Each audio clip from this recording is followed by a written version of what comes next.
Hello there, good morning to you. This is Kakaaki Social. I'm Obozeghie, and welcome to a new week. Now, Nigeria's Vice President Kashim Shettima has been accused by netizens of spiting his principal, President Bola Ahmed Tinubu, by naming a classmate of his over the weekend. That's Shettima talking about his own classmate when Tinubu is unable to produce any of his, besides one Ogunsaye, an acclaimed public affairs analyst who was nowhere on the internet as a public figure until he presented himself as Tinubu's classmate in Chicago State University. Now, for the same action of Shettima, he's also been accused of making mockery of education and intelligence. So the thing is, the VP was at the 10th National Assembly retreat in Ikot-Ekpene, Akwa Ibom State on Friday, and he was speaking to the lawmakers on utilizing power for public good when he referred to his best classmate, the one he had in uni, Usman Oladipo, as he called it, as a languishing deputy general manager in one of the mediocre banks, besides all his intelligence.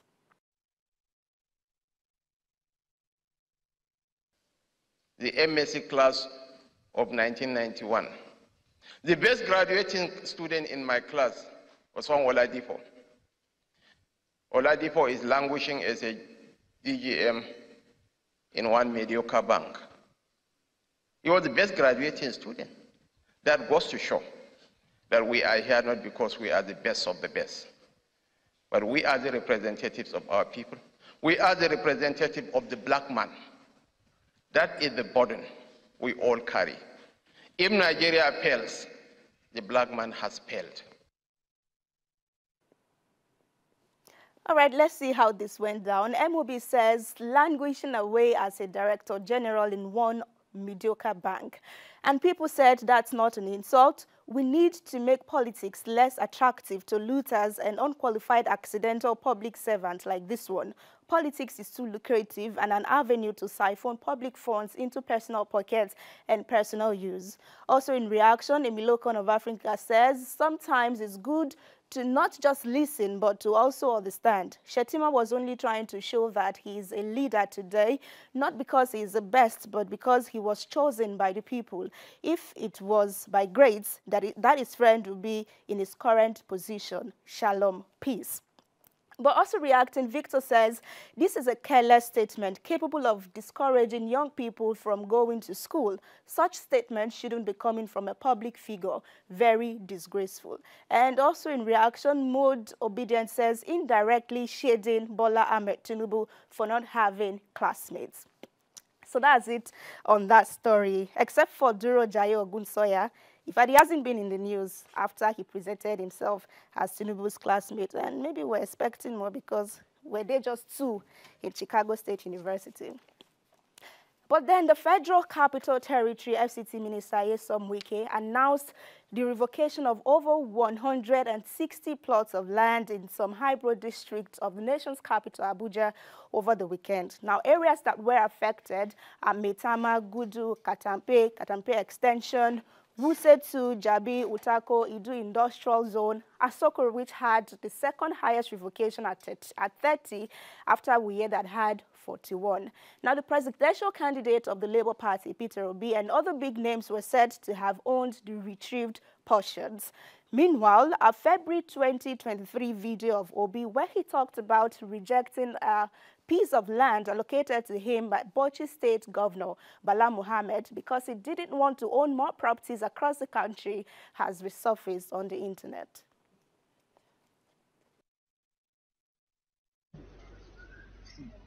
The present governor of Bauchi State, gave me a land in Abuja. He said it's an accident. Just 15 months ago, and I'm the only person who have given land who have been built. I said, I told you, I do not need the land in Abuja. I don't want house all over the place. I'm not against those who do it. As long as it doesn't conflict my interest. That looks like an early response, like months even before this happened. For this user, it says APC, the more they lie against Peter Obi, the more he is a step ahead. No one should use him to gaslight obedient and well-meaning Nigerians, only be ones. Also reacting, Ada says, if Wike's purpose of publicizing the revocation is to embarrass Peter Obi, it has been defeated. Now, more people know that Peter Obi rejected the allocation. For Luca, he says, congratulations, Wike FCT Minister. 99% of Nigerians are solely behind you. Nobody is above the law of a country. That's the only way we would develop. Most of the lawlessness today is as a result of our leaders. Ensure justice for all in Nigeria, please.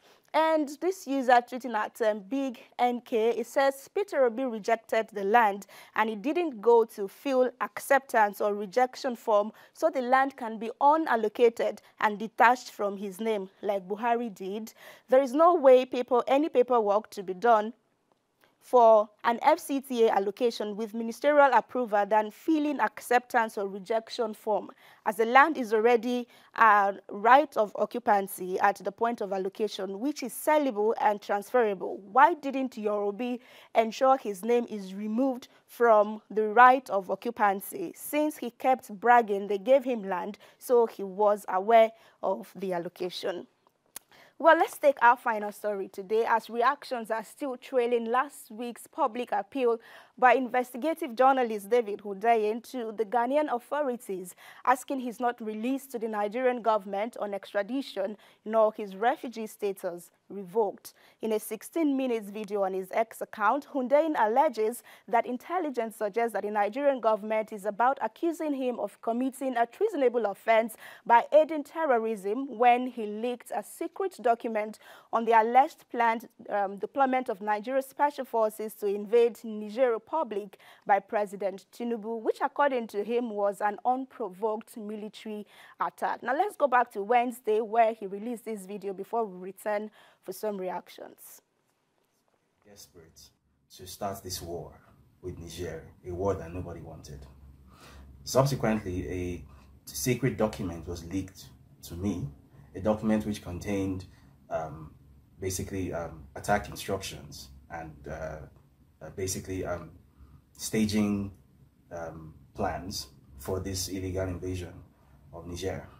And I knew that by putting this document out, I could potentially stop a catastrophic invasion, which would lead to an immense and unnecessary loss of West African life. So that's exactly what I did. Would have been something that would have been catastrophic and would have benefited nobody except probably Mr. Tinubu himself.